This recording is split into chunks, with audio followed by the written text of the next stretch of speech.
You're listening to WTJU Charlottesville on 91.1 FM and worldwide at WTJU.net. I'm Lonesome George, and this is the Cosmic American Jamboree. And I'm down speaking to you from the stage here at the studio. And we have a special guest joining us today. Jake Ybarra is going to play a few tunes for us. And he's going to be performing at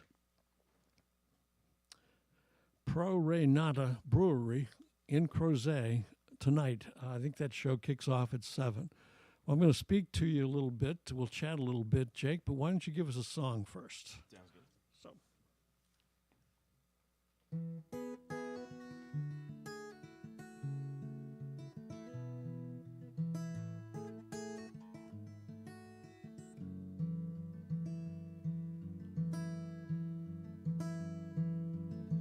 Looking back now, I thought I'd left this town, find myself and never settled down.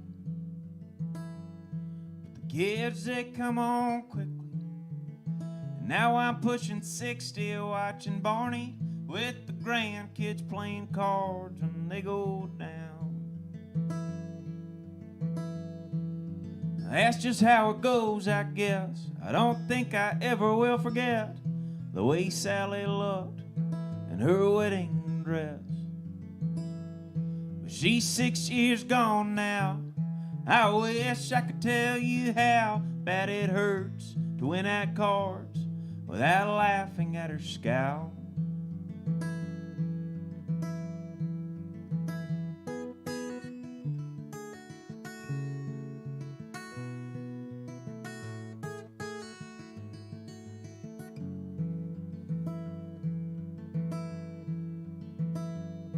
I'm still at that same church, and I can't explain the pain of watching old friends go and new ones leave.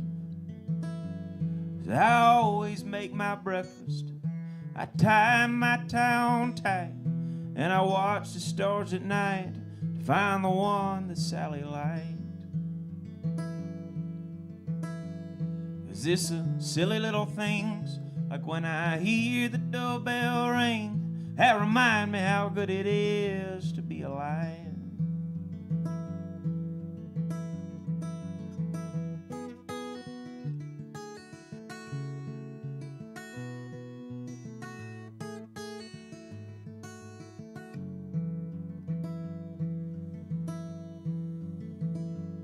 I go to Terry's on Tuesday, wings at the bar on Wednesday, volunteer at the Y, and I do my best to exercise.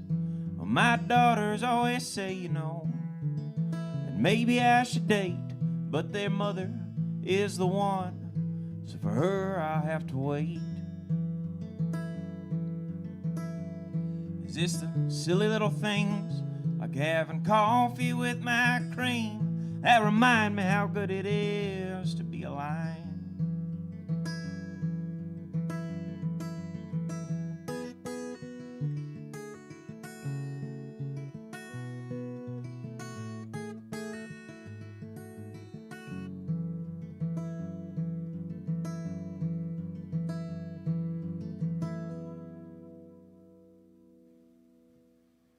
All right, thank you. And if you just tuned in, you're listening to Jake Ybarra play live here at the WTJU studios.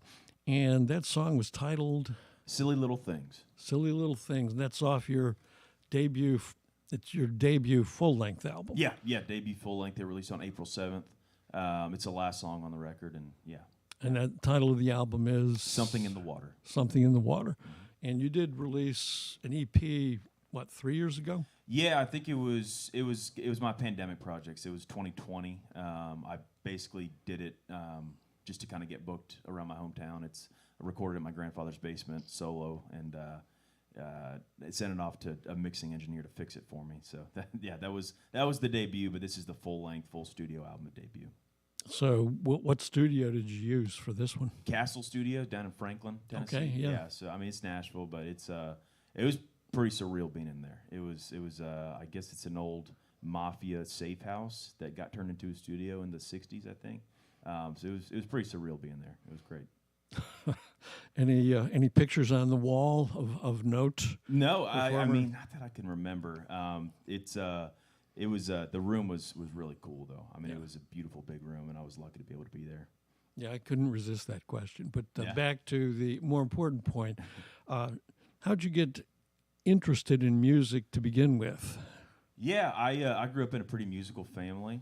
My mom is a classically trained pianist, and my dad, I think, he played trumpet in high school, and but we grew up singing in choirs and boys' choirs and church quartets, mostly against our will at first, and then eventually kind of by choice.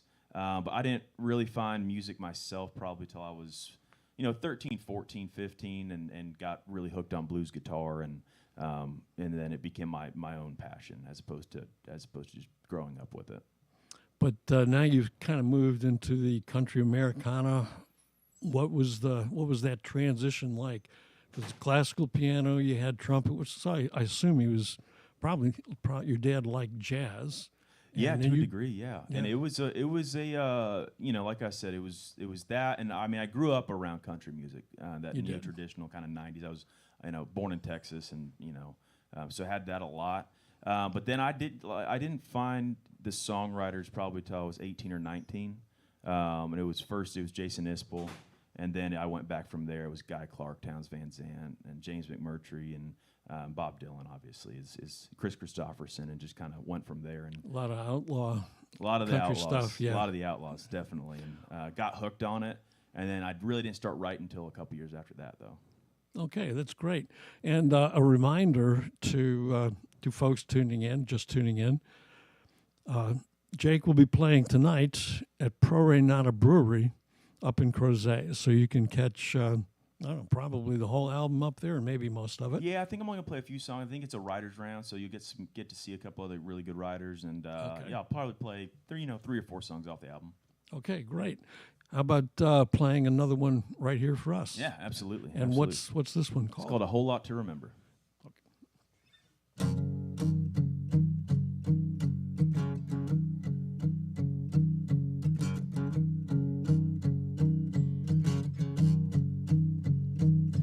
Take your pills, pay the bills, don't forget the dog outside. Got a whole lot to remember, oh hell, I got a day tonight. The fog gets thicker as I get older, and the weeds get thicker too.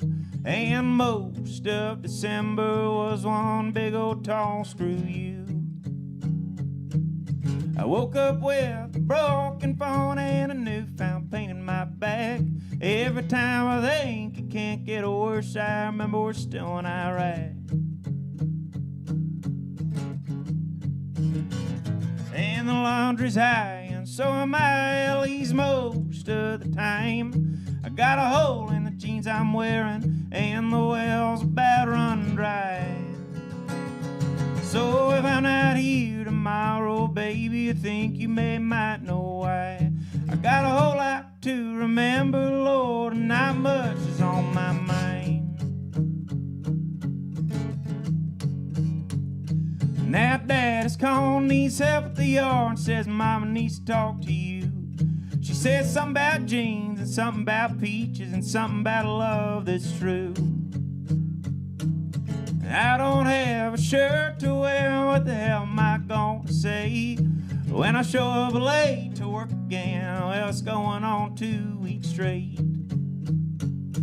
I wanna work like I need a kick or a right hook to the face.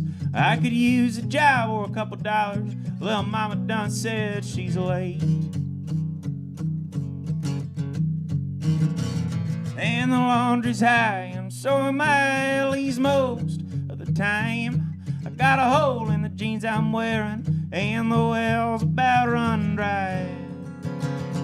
So if I'm not here tomorrow, baby, you think you might know why. I got a whole lot to remember, Lord, and not much is on my mind. And the laundry's high, and so am I, at least most of the time. I got a hole in the jeans I'm wearing, and the well's about run dry. So if I'm not here tomorrow, baby, you think you might know why. I got a whole lot to remember, Lord, and not much is on my mind. I got a whole lot to remember, Lord, and not much is on my mind. All right, Jake Ybarra live here in the WTJU studios. And you mentioned you played in bands in high school. And a lot of times those bands and many people, musicians, they just start playing other people's songs and really don't get it. Some of them don't even get interested in playing or writing their own songs. But you rather early got interested in writing them. What was that process like for you to come around from doing other people's songs and then decide you could write your own songs? Yeah, I mean, like you said, in high school when I was playing in bands, we exclusively played other people's stuff, and the whole goal of anything was just to play a song to get to a new guitar solo, because that's all we wanted to do is just play guitar solos. And then eventually I was like probably 19, I got into listening to 18 or 19, into listening to songwriters. And then eventually I just, I grew up reading a lot, and I, was interested in, in lots of short stories and writers, and then also obviously into songwriters. And I really just tried my hand at it. I had no idea if I'd be good at it, and I probably wasn't at first. And I just wanted to try. And by the time I got through one song, and whether it was good or not, I have no idea. It's probably in a trash bin somewhere. But I got through the song, and I was hooked. It became therapeutic for me. I needed to do it just for myself.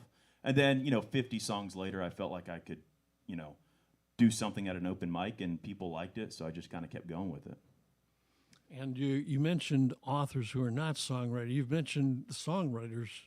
I mean, some really good ones: Chris Christopherson, Guy Clark, Yeah. Bob Dylan, James McMurtry, some of the best. Mm-hmm. But I've always thought that writing fiction or nonfiction is a different art form. Songwriting to me is an art form of its own. Mm-hmm. So the authors that you wrote, can you mention some of them that might have influenced how you would approach writing a song? For me, I think I need to read to just be able to have the vocabulary to be able to write. Like you said, they're unique art forms to each other. But Ernest Hemingway, I grew up reading a lot of him, and then a lot of short stories. I think short stories and songwriting are very similar. So Anton Chekhov's short stories, James Joyce's Dubliners, was some early stuff where I was like, okay, it's similar. It's similar. It obviously doesn't have to rhyme, but it still has to have meter to it and it has to sound nice while you're doing it. And you also have to tell a story in a few pages, which I feel like is very similar to songwriting. So and it gives you a sense of how others use the words, that you can take those words and employ them in your own songs. Yeah. So I guess. Yeah, exactly. Because reading a word and then you say it and it can sound different. It can have wonderful meter to it that can fit into a song. James McMurtry, he always talks about it's just rhyme and meter is all we do. And I tend to agree. Maybe a little bit more, and I think he doesn't give himself enough credit. But, meter is half the battle. Yeah, I've seen him a number of times, and he does not blow his own horn he does not. At all. He does not. No. There was one time he was here in town, and it was a place downtown that was surrounded by books. And he looked around and says, I hate books. So his dad was an author. Yeah, Lonesome Dove, and more, and many more. Yeah. Well, what's your process as a songwriter? How do the ideas come to you, and how do you build out to a full song from when you get the ideas? When I started out, it definitely was just exploring how to write songs. So I wrote all the time, and now I'm kind of a 21st century version of a cocktail napkin writer.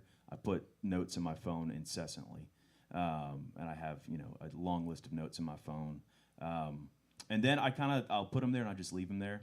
And then when I'm sitting on my guitar and I have a melody that might be coming along, or something sounds nice, I'll look back at my phone and maybe match some notes together, and then every now and again, something will strike and it'll be, okay, I know where this story's going. But I'm a little bit slower writer than I used to be, and I kind of edit as I go along, as opposed to getting something down and editing after. So it's a lot of notes in my phone, and then just coming back to it and adding lines here and there until it's normally a verse and a chorus before I know exactly where the story can go. So you actually start with fragments, Oh, pieces of something, and then more pieces come, and then you get enough to, sculpt something together. And am I accurate there? Yeah, absolutely. Because it's a lot of fragments, and then eventually, when I'm sitting there, it can become a story, and then I can actually do the process of actually writing the song, as opposed to just collecting a bunch of ideas. That's interesting. Most songwriters are not as open to saying how they arrive at what they do. So thank you for that. Yeah, absolutely. And it definitely does take some elbow grease every now and again. I do have to eventually force myself to sit and work with the fragments that I have. But as long as I'm listening and collecting fragments as I go along, I feel like I'm on the right track. Yeah, I spent a lot of time as a technical writer, not a creative one. So the technical side of it, the editorial side of it, is very important to, I think, making a good songwriter. So yeah, it is. So, well, how about giving us another one of those songs, story songs? Yeah, so. Absolutely. I'll do a story song. It's called No Reason to Write.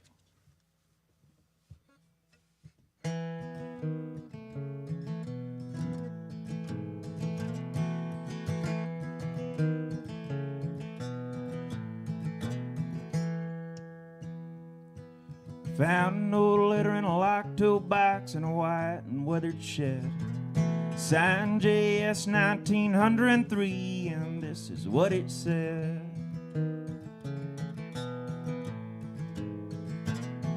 I have no right to write you now, and you have no reason to care. 25 years on the Pocono line has grayed most all my hair. I got a kid in Cincinnati and another's on the coast. After all these years of laying down ties, you're the one I miss the most. Hell yes, I've made some trouble. I'm damn well past my prime.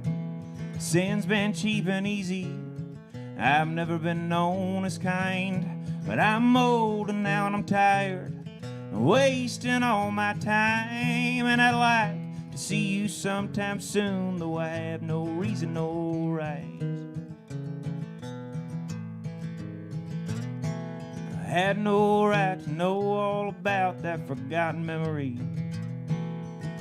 A lover's quarrel as old as time and 100 years older than me. I read on, what did I find but a letter received, signed LP 1904, and a picture of an old Model T. Said, I'm sorry for my Aunt AJ, the holidays were a mess. I had a fever 2 days after Christmas, I'll spare you the rest. It's been 18 years, what am I to say, except to sure am glad you wrote. Just the other day I was thinking about you, and if you still have that old boat. So I too have made some trouble, it's been few and far between. But I'm sure you probably knew that we always were a team.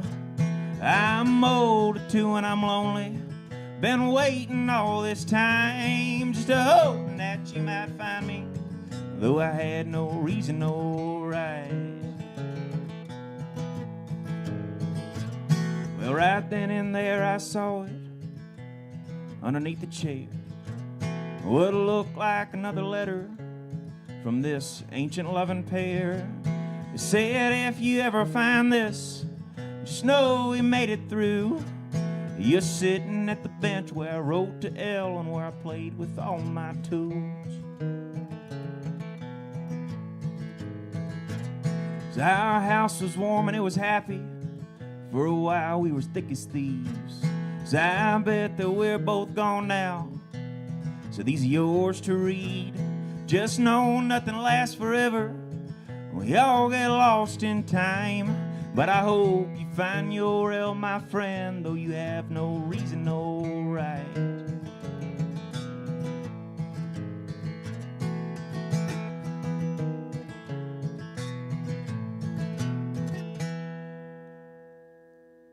All right, that was sweet.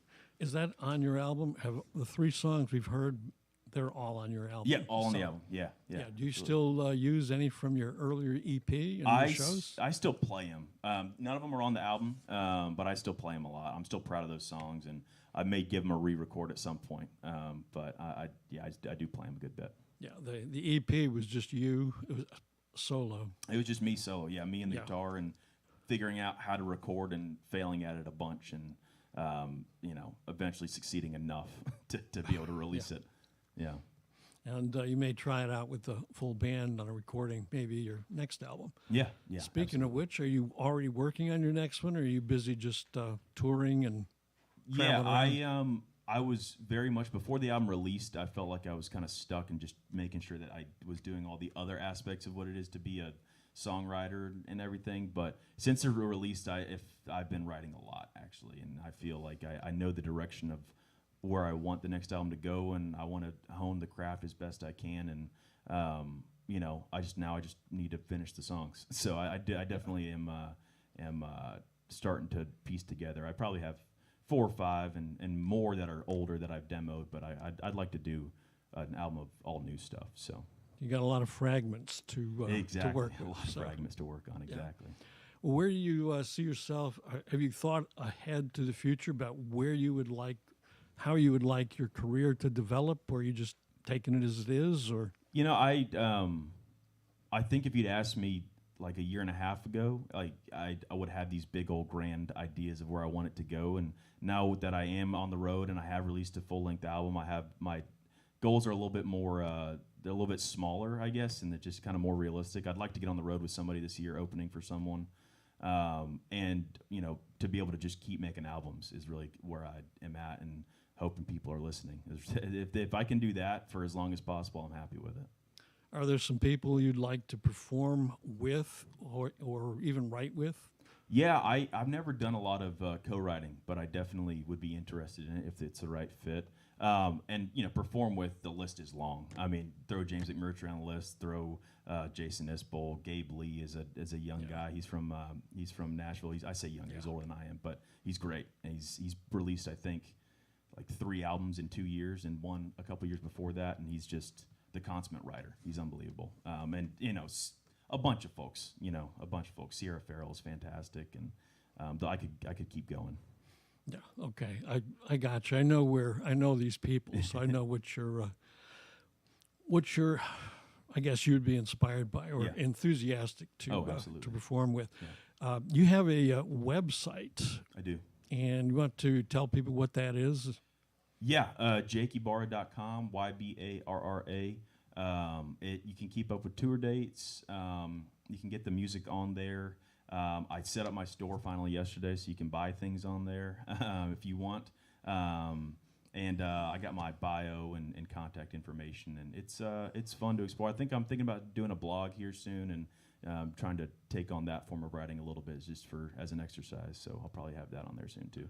And you got a couple dates in North Carolina coming up. Do you have any of the festivals that are going on? The festival season is just starting. Yeah. So I don't have it on schedule right now. Yeah, I've got 2 dates in North Carolina, Raleigh on the 1st, and then Asheville on the 2nd, and then Knoxville on the 3rd, and then I'll be off for a little bit, and we're trying to book out the fall as best we can.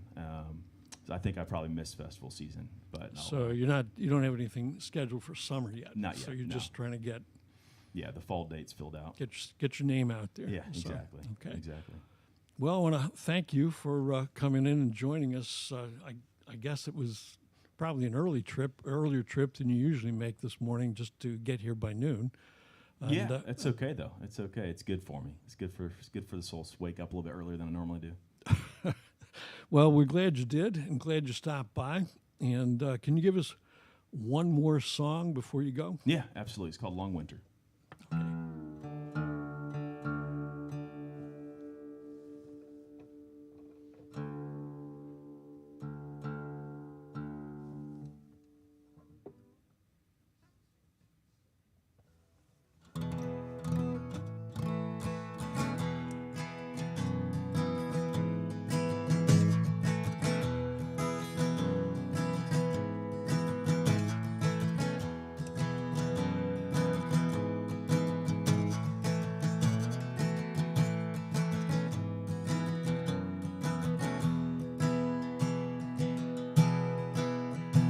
It's been a long winter. The neighbor hit the mailbox again. You're sitting there naked on the couch playing cards and drinking gin. Got the heat turned up to 80 to satisfy your warm-blooded roots. That box won't fix itself, so I'm bundled up in coveralls and boots.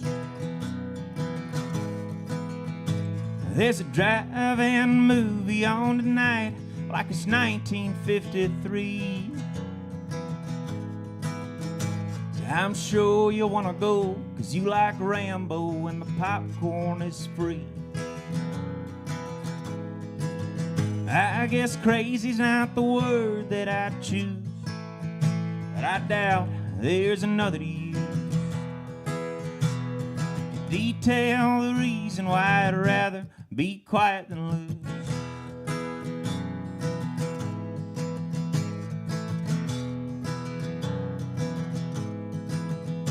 If now you're using my copy of The Road for your drink, you say as long as it's a hardback, it's a coaster, don't you dare make a stink. 'Cause I never did read it, and I'm not up for a fight. 'Cause with tempers like ours, that fight could last all night. And I'm sure you'll wanna go dancing after the show. So I put on my best looking shirt, that gifted cologne. 'Cause I guess crazy's not the word that I choose, but I doubt there's another to use to detail the reason why I'd rather be quiet than lose.